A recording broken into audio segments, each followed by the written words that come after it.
कि आरसीएम में अधिकतम इनकम कितनी आ सकती है। तो मैंने बताया कि स्काई इज लिमिट, आरसीएम में जितनी इनकम आप चाहें उतनी इनकम आप ले सकते हैं। लेकिन जब लैक ऑफ नॉलेज की वजह से सामने वाला आदमी हमें कहता है कि सर इनकम कम आती है, तो हम कई बार उनसे कन्विंस हो जाते हैं। मैंने पिछली बार आपको पूरी एक स्टोरी मेरे साथ जो घटित हुई थी बताया था कि मेरे साथ एक व्यक्ति मिला और जब मैंने उसे वास्तव में इनकम की बात की थी और 16 लेगों उन्होंने खोली थी, तो 16 लेगों में जब मैंने उनसे बात की थी कि आप अपना ही बिजनेस आरसीएम के प्लान में रख दो तो गारंटी के साथ आपकी आरसीएम में ज़्यादा इनकम आएगी, तो उनको आश्चर्य हुआ था। अभी फिर कुछ लोगों ने प्रश्न पूछा कि आप 16 लेख का प्लान हमें बताओ। दोस्तों, इस तरह से आप ना करें, क्योंकि कोई भी कमीशन निकालने का तरीका, रॉयल्टी निकालने का तरीका, टेक्निकल निकालने का तरीका बिल्कुल एक जैसा होता है। और जो मैंने एग्जाम्पल दिया पर्टिकुलर एक एग्जाम्पल है, उसके अंदर आप खुद कोड करके निकाल सकते हैं, इसलिए इसको बहुत ज़्यादा क्लियरिफाई करने की जरूरत नहीं है। आज हम उससे आगे जाते हैं कि किस तरह से इनकम आती है और रॉयल्टी और टेक्निकल की गणना किस तरह से होती है। आप इस चीज को अच्छी तरह से समझ जाएंगे। अगर मैं बात करूं 16 लेख, इतना तो ये बोर्ड ही नहीं है, इसलिए मैं 16 लेख का प्लान आपको नहीं बता रहा हूं, क्योंकि आप यहां तक तो पहुंच नहीं पाएंगे और बड़ा कंफ्यूज हो जाएंगे। तो हम बात कर रहे हैं 16 लेख, तो बहुत आगे की बात है दोस्त। अगर हम केवल 6 लेगों की बात करें तो भी कोई भी टक्कर में आपके बीच में नहीं है। एग्जाम्पल के लिए हम थोड़ी देर के लिए बात करें कि आपकी 6 लेग है, 6 लेग में ए लेग का बिजनेस आपका 8 लाख रुपए का है, बी लेग का बिजनेस आपका 7 लाख रुपए का है, सी लेग का बिजनेस 6 लाख रुपए का है, डी लेग का बिजनेस 5 लाख रुपए का है, ई लेग का बिजनेस भी 5 लाख रुपए का है और एफ लेग का बिजनेस 3,50,000 रुपए का है। इसके अंदर समझ लेते हैं कि कैसे रॉयल्टी और कैसे कैलकुलेशन होती है टेक्निकल की। हम 2 तरह की कैलकुलेशन करेंगे। सबसे पहले टेक्निकल बोनस की कैलकुलेशन करेंगे, उसके बाद रॉयल्टी की कैलकुलेशन करेंगे। क्योंकि डिफरेंस कमीशन यहां पर बन नहीं रहा, क्योंकि 350 से ऊपर के बिजनेस है। और डिफरेंस कमीशन के बारे में मैंने आपको बहुत अच्छी तरह से जब आरसीएम के प्लान का मैंने वीडियो बनाया था तो उसके अंदर मैंने आपको ये सारी बातें बताई थी। तो अब हम इससे आगे की बात करते हैं, कैसे टेक्निकल मिलेगा, कैसे रॉयल्टी मिलेगी। दोस्तों, 2 बातें ध्यान रखिए। अगर आप रॉयल्टी लेना चाहते हैं तो किसी भी एक लेग में मिनिमम 3,50,000 का बिजनेस होना चाहिए, ये पहली कंडीशन है। और रेस्ट ऑफ जितनी भी लेग हैं उनको मिलाकर 1,15,000 का बिजनेस होना चाहिए, तब आप इस बिजनेस के रॉयल्टी एचर बनते हैं। अब टेक्निकल की बात करते हैं। टेक्निकल पर आप किसी भी एक लेग में मिनिमम 5 लाख का बिजनेस होना चाहिए और रेस्ट ऑफ सारी लेगों में मिलाकर अगर 5 लाख का बिजनेस है तो आप यहां पर पर्ल पिन से शुरुआत करते हैं, यानी टेक्निकल एचर से शुरुआत करते हैं। तो आइए दोस्तों, हम थोड़ी नजर डालते हैं इस प्लान में कि इसकी कैलकुलेशन कैसे होगी। आपको पूरा मजा आएगा, आपको समझ में भी आ जाएगा। देखिए, यहां मैंने कहा किसी भी एक लेग में 5 लाख से ज्यादा बिजनेस, तो आप यहां देखते हैं कि 8 लाख का बिजनेस है, यानी 5 लाख से ज्यादा है और रेस्ट ऑफ सारी लेगों में मिलाकर भी 5 लाख से ज्यादा है। तो इसका मतलब आप टेक्निकल क्वालिफाई कर गए। अब टेक्निकल कैसे निकलेगा? टेक्निकल निकलने के लिए आपको इनमें से सबसे बड़ी लेग को देखना पड़ेगा, 8 लाख, यानी आप पर्ल पिन पर हैं। पर्ल पिन पर दोनों तरफ 5-5 चाहिए। यहां पर किसी भी एक लेग, बड़ी लेग में 8 लाख का बिजनेस है, तो यहां पर आप पर्ल पिन एच्योर बने। पर्ल पिन एच्योर बनने के बाद टेक्निकल बोनस कैसे निकलता है? सबसे पहले बड़ी लेग को ले लीजिए, 8 लाख। रेस्ट ऑफ सारी लेगों में मिलाकर अगर 5 लाख से ज्यादा है तो यहां 8 लाख का 1% टेक्निकल आपको मिलता है, यानी ए लेग से टेक्निकल आपको मिलता है 8,000 रुपए। बी लेग की अगर बात करें तो बी लेग 7 लाख की, यानी 5 लाख से ऊपर है और सारी लेगों में मिला के 5 लाख का बिजनेस है, तो बी लेग से भी आपको 1% टेक्निकल मिलता है, जो होता है 7,000 रुपीज। सी लेग का 6 लाख का बिजनेस है, यानी 5 लाख से ऊपर है और रेस्ट ऑफ सारी लेगों में मिला के भी 5 लाख से ज्यादा का बिजनेस है, तो सी लेग का भी आपको टेक्निकल एच्योर मिलता है 1% और सी लेग से आपको मिलते हैं 6,000 रुपीज। डी लेग का भी 5 लाख से ज्यादा बिजनेस है और रेस्ट ऑफ सारी लेगों का बिजनेस भी 5 लाख से ज्यादा है, तो डी लेग के बिजनेस की बात करें तो यहां पर डी लेग से भी आपको कमीशन मिलता है, टेक्निकल बोनस मिलता है 5,000 रुपए। अब बात आती है क्या ई लेग से टेक्निकल मिलेगा? दोस्तों, ई लेग में 5 लाख का बिजनेस तो है, लेकिन रेस्ट ऑफ द जो बची हुई लेग है उसमें 5 लाख का बिजनेस नहीं है, इसलिए आपको इन 4 लेग से ही टेक्निकल अचीवमेंट मिलेगा, टेक्निकल का कमीशन और बोनस मिलेगा। अब गणना करते हैं, ये टेक्निकल हो गया, तो रॉयल्टी कैसे निकलेगी। हम ये एग्जांपल ले रहे हैं जब आपके नीचे और कोई रॉयल्टी अचीवर नहीं है।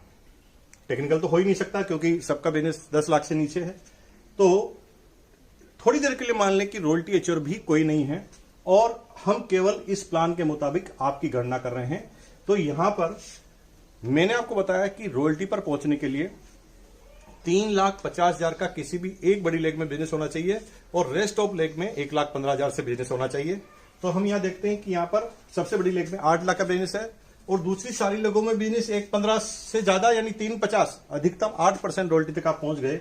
तो यहां पर 8 लाख का सीधा 8% यानी 64,000 रॉयल्टी मिलती है ए लेग से। बी लेग से कैसे मिलेगी? बी लेग का बिजनेस है 7 लाख, दूसरी सारी लेगों में मिला के 3,50,000 से ज्यादा है, तो ये भी 8% रॉयल्टी पहुंचा।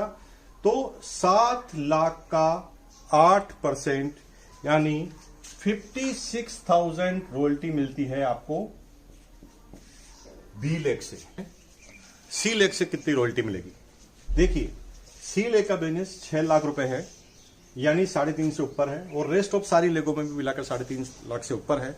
तो यहां पर सी लेग से भी आप 8% रॉयल्टी क्वालिफाई हुए हैं और इसलिए 48,000 अगर 6 लाख का 8% करें तो 48,000 आपकी रॉयल्टी आएगी सी लेग से। तो अब डी लेग से कितनी आएगी? डी लेग में 5 लाख का बिजनेस है यानी 3.5 लाख से ऊपर है। अगर 3.5 लाख से ऊपर यहां बिजनेस है और रेस्ट ऑफ सारी लेगों में मिलाकर 3.5 लाख से ऊपर बिजनेस है तो यहां पर 5 लाख का 8% यानी 40,000 आपकी रॉयल्टी आएगी, वो आएगी डी लेग से। अब ई लेग से कितनी रॉयल्टी आएगी?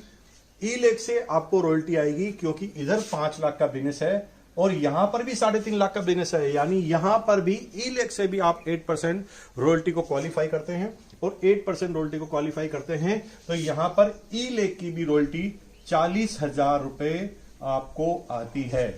ये बाकी 3,50,000 जो बच गए ये आपकी जो अपलाइन है उसकी रॉयल्टी इनकम में इसको डिफरेंस के आधार पर छोड़ दिया जाता है।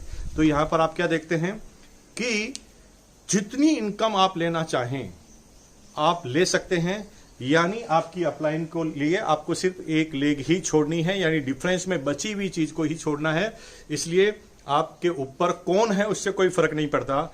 आप सबसे लास्ट में ज्वाइन लेकर भी सबसे बड़े अचीवर बन सकते हैं।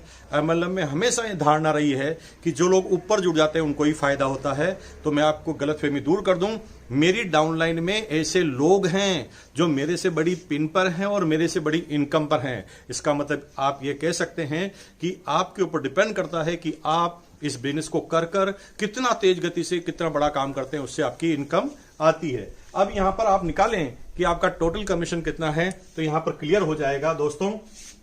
यहां पर रॉयल्टी की अगर टोटल बात करें तो रॉयल्टी की इनकम आपकी हुई 8, 7, 6, 5 यानी टोटल 26,000 रुपीज यानी रॉयल्टी आई, सॉरी टेक्निकल बोनस आपका आया 26,000 और रॉयल्टी की इनकम की बात करें तो यहां पर रॉयल्टी की टोटल है 2,48,000। अब इन दोनों को अगर आप मिला दें तो आपकी यहां पर इनकम है 2,74,000। अब थोड़ा सा आप सोचिए टोटल बिजनेस कितना है तो आपको आश्चर्य होगा कि 8, 7, 6, 5, 5, 3.5 को जोड़ें तो यहां पर आपका टोटल बिजनेस है सिर्फ 34,50,000। टोटल बिजनेस है 34,50,000, पिन है ओनली पर्ल और फिर भी आपकी इनकम है 2,74,000। ये मैंने सिर्फ 6 लेग की कैलकुलेशन बताई है दोस्तों। अगर 16 लेग में ये कैलकुलेशन करेंगे तो आपकी कितनी इनकम होगी आप करेंगे तो रात भर आपको नींद नहीं आएगी। दोस्तों ये मिथ है, ये केवल एक सिंपल सा लोगों को गुमराह करने के लिए ऐसा कहा जाता है कि आरसीएम में इनकम कम आती है। दोस्तों आरसीएम से बड़ी इनकम किसी में नहीं आ सकती। कुछ लोग कहते हैं सर कुछ प्रोडक्ट में बीवी बहुत कम है, तो मेरे भाई उन प्रोडक्ट में बीवी कम है जिसको मेहनत नहीं करनी पड़ती, जिसकी डिमांड ऑलरेडी मार्केट में होती है, जिसकी डिमांड ऑलरेडी मार्केटिंग में है, उसको ऑटोमेटिक सेल होना है। अब आटा सबको, रोटी सबको खानी है, चाय की पत्ती सबको लेनी है, तो वहां पर बीवी कम होगा। अगर आप न्यूट्रिशन में जाएंगे तो बीवी ज्यादा होगा। दुनिया की सारी कंपनियों में न्यूट्रिशन और ऐसे ही प्रोडक्ट तो होते हैं कॉस्मेटिक, जिसके अंदर बहुत सारा बीवी होता है, वो तो आरसीएम में भी है। इसका मतलब ये है कि प्रोडक्ट का बात नहीं है, क्योंकि यहां पर अगर इस कैलकुलेशन को आप थोड़ा समझें तो इनकम भी सबसे टॉप पर आती है आरसीएम में। ऐसे कई तरह के प्रश्न आते हैं, उनका समय समय पर मैं आपको जवाब देता रहूंगा। बहुत बहुत धन्यवाद।